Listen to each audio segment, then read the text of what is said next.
Halo para pendengar dimanapun kalian berada. Selamat bertemu lagi di playlist yang paling banyak menerima hujatan, yaitu playlist Kata Mereka. Ini adalah playlist yang berisi kumpulan review negatif yang sengaja gue kumpulin untuk mencari tahu kenapa suatu anime bisa dianggap jelek.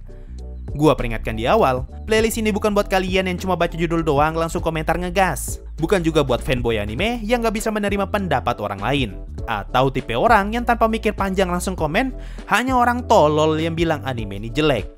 Jadi, kalau kalian merasa berada di golongan itu, mending lu jauh-jauh dah dari sini. Yang bakal dibahas kali ini adalah salah satu request yang sudah cukup lama gua simpan, yaitu Kata Mereka, Kaguya-sama anime jelek. Semua review yang akan gue jadikan patokan berasal dari season 1 dan season 2-nya yang diambil dari situs MyAnimeList dengan skor 5 ke bawah. So, mari kita mulai. Kaguya-sama kalau di MyAnimeList mendapatkan skor yang cukup tinggi, yaitu 8,44 untuk season 1 dan 8,76 untuk season 2-nya. Sebagai awalan, gue bakal menceritakan seberapa tahunya gue tentang anime ini. Gue baru aja maraton 2 season Kaguya-sama dan sudah baca manganya sampai chapter terbaru sekitar 200-an. Untuk penilaian pribadi, anime ini bisa dibilang menyenangkan layaknya romance komedi pada umumnya. Kalau dimaksa mikir, sepertinya cukup sulit untuk mencari apa poin jelek dari tipe anime seperti ini. Mungkin yang ada di kepala gua akan ada orang yang tidak suka dengan tipe cerita seperti ini karena ceritanya repetitif dan terlalu banyak episode filler. Itu aja sih poin negatif yang bisa gua pikirkan, yang mungkin aja akan menjadi penilaian negatif orang-orang. Oke, sekarang kita masuk ke topik utama. Gue sudah baca cukup banyak review jelek di season 1 dan 2-nya yang kurang lebih semua poinnya sama, yaitu cerita yang repetitif, karakter yang klise, narator yang nyebelin, dan komedi yang biasa aja. Mari kita mulai dari karakter yang klise. Setelah gue baca reviewnya, mau di season 1 atau 2, banyak banget yang mengkritisi setiap karakternya yang dianggap terlalu generik. Contohnya, Kaguya adalah anak orang kaya dengan sifat tsundere, Chika dengan sifat bakadere, dan Ishigami yang adalah tipe otaku. Mereka adalah formula karakter yang terus-menerus dipakai dalam berbagai cerita anime, dan sama sekali tidak ada tipe karakter baru yang muncul dalam anime Kaguya-sama.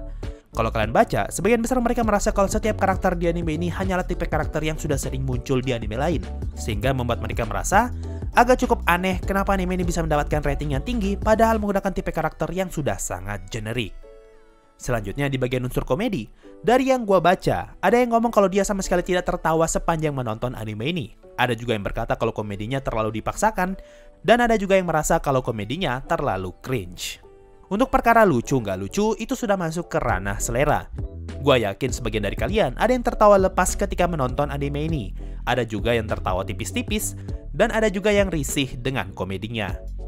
Kalau gue pribadi sih merasa lucu dengan komedinya, walaupun memang untuk penonton yang tidak lagi SMA, akan ada beberapa momen yang terasa cringe. Cukup banyak juga yang memberikan argumen kalau terlalu banyak komedi yang diulang. Hal ini bisa dilihat dari jokesnya Ishigami. Dia ketemu Kaguya, merasa takut dan pamit pulang. Lalu di season 2 terjadi lagi, si Ino masuk ke ruang OSIS, ngebuka pintu, muncul scene salah paham, dan Ino pun kabur. Lalu masih ada hubungannya dengan unsur komedi, yaitu narator. Jujur ya, gue baru tahu kalau ada orang yang merasa risih loh dengan narator dalam suatu anime. Mau season 1 atau 2, selalu ada orang yang mengomentari tentang naratornya. Intinya, mereka merasa risih karena si narator terlalu banyak mengambil peran dan menjelaskan semuanya. Di salah satu review, ada yang berargumen kalau penggunaan narator seperti ini seakan-akan merendahkan penonton karena penonton dianggap terlalu bodoh untuk bisa memahami apa yang ditampilkan di dalam layar, makanya harus dijelaskan dengan narator. Ada juga review yang mengatakan kalau keberadaan narator justru merusak komedinya karena komedi itu menjadi tidak lucu ketika dijelaskan. Contoh, di episode 12 season 1, Shirogane merasa sangat malu dengan tindakannya pada malam kembang api. Lalu muncul scene Shirogane yang berteriak dan narator ngomong, dia sangat menyesal sampai ingin mati. Nah, ini tanpa harus ada narator yang menjelaskan, penonton pasti sudah paham dengan apa yang mereka lihat.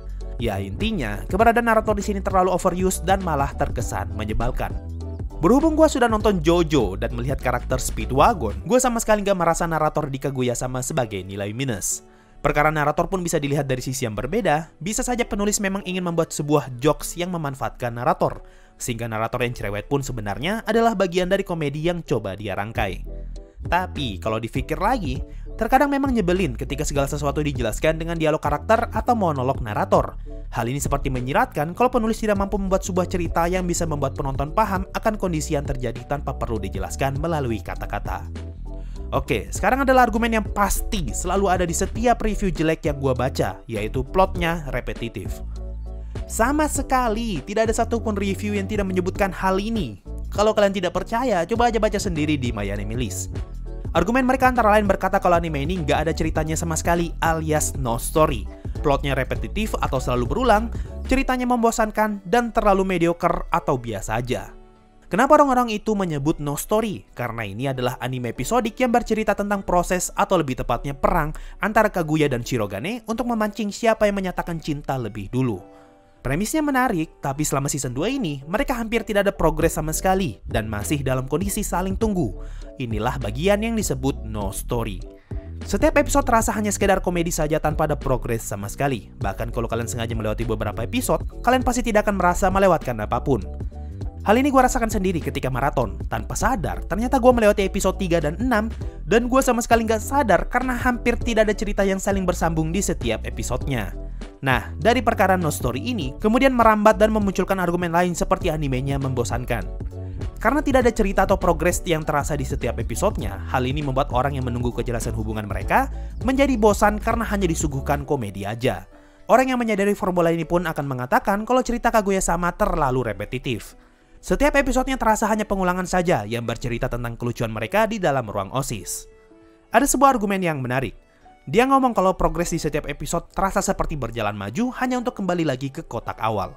Contoh, di episode 1 season 1, di saat Kaguya berpura-pura ingin menerima ajakan kencan dari pria lain. Di sini cerita hampir saja klimaks dengan Shirogane yang mencoba mengutarakan perasaannya untuk melarang Kaguya pergi. Tapi kemudian mereka diganggu dengan kedatangan Chika. Nah, masuk ke episode 2, klimaks tadi tidak diteruskan dan ceritanya berulang lagi, di mana Kaguya dan Shirogane berusaha untuk mencari celah lagi. Padahal di episode sebelumnya, Shirogane hampir saja jujur dengan perasaannya. Hal tersebut terus-menerus diulang dan muncullah plot yang repetitif tanpa ada progres yang berarti. Dan terakhir adalah perkara cerita yang mediocre atau biasa saja. Jujur, gue sangat setuju dengan poin yang satu ini. Kaguya-sama memang ada tipikal school romance komedi pada umumnya. Meskipun ada embel-embel main game di dalam animenya, tapi pada akhirnya anime ini tetap terasa mediocre. Alasan terbesar kenapa anime ini dianggap mediocre, ya karena tadi hampir nggak ada progres cerita. Sudah banyak tipe anime di luar sana yang menggunakan formula seperti ini. Kalau di review ini, ada yang ngasih contoh School Rumble dan Skate Dance. Di semua anime itu, progres setiap episodenya sangat lambat dan dipenuhi dengan komedi dan juga keseharian setiap karakternya. Yang mana memang ini sudah biasa dalam cerita school komedi. Makanya jangan heran kalau ada yang bilang cerita Kaguya-sama biasa saja.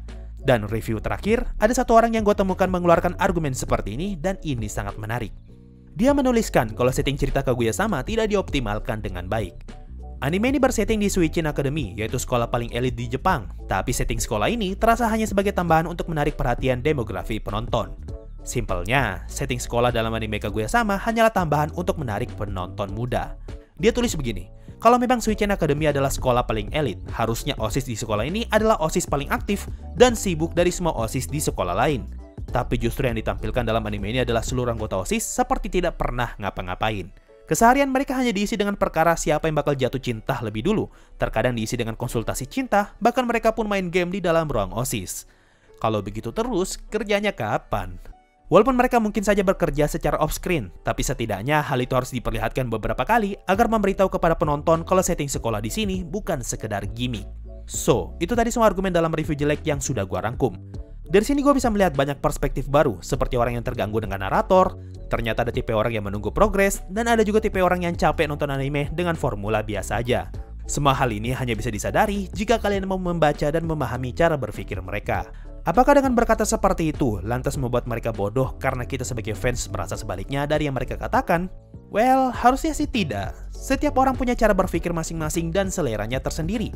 Selebihnya tergantung bagaimana kita menempatkan diri dalam memahami perbedaan itu. So, mungkin itu saja untuk video kali ini. Makasih semua yang sudah mendengarkan sampai di titik ini. Sampai jumpa di video berikutnya.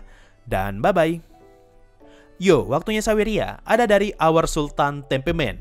Pesan tidak boleh kosong. Ada dari Manusia Biasa. Bang, rekomendasi anime, manga atau light novel sejenis Sono Mononoke dong bang. Kehabisan bahan bacaan buat ngembaliin mood kerja soalnya. Thanks bang.